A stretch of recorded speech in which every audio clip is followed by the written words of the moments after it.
Leah, we've got Kentucky and Florida action here. Everyone hyped up about this Kentucky team. They got their new quarterback. They've had a lot of buzz, but Florida started off hot and they had a test right off the bat. So I think that's why they're favored in this one at 5.5. Tell me, do you have Gator fever as well coming into these bets? Hey everyone, don't forget to check out Caesars Sportsbook. They are a new sponsor. They are letting you wager up to $1,250 for your first bet.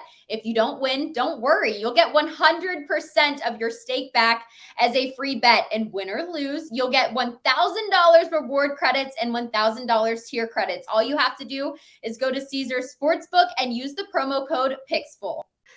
Yeah, I do like Florida in this game minus the 5.5. Last year they met in Kentucky. The Gators were favored by 7.5, so it's less than they were favored on the road a year ago. Kentucky did win that game 20-13. The difference was a blocked field goal return for a touchdown. Really, the Gators dominated that game.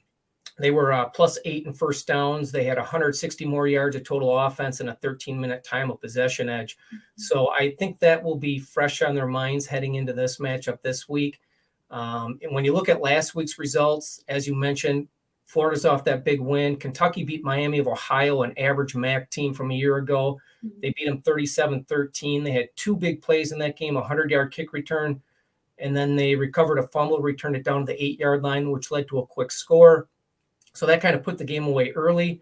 Kentucky had 300 yards passing in that game, but that's going to be tough to duplicate against the Gator defense that was 9th best in the nation a year ago in pass defense. As you mentioned, Florida's off their big win over Utah. That was a top 10 ranked team. The Gators had great balance on offense. They had 284 yards rushing, 168 passing. Quarterback Richardson looked fantastic. He had 106 rushing yards with 3 touchdowns. So they looked really good. I do feel Kentucky's a little bit overrated. When you look at last year's schedule, they were 9-3 in the regular season. Only one of those 9 wins came against a team that finished the regular season with a winning record. So I think that was a little bit misleading.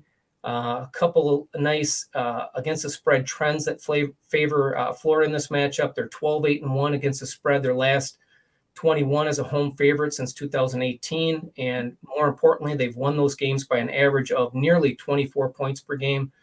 In that same time frame, Kentucky 6-7 against the spread as a road dog with a negative differential of minus 9.2 points per game. Again, the differentials are the key. Earlier this year, Kentucky came out ranked higher than Florida in the SEC preseason polls. And again, after losing to them last year, I think they'll have their full attention. So even off that big win, I do like Florida here minus the 5.5.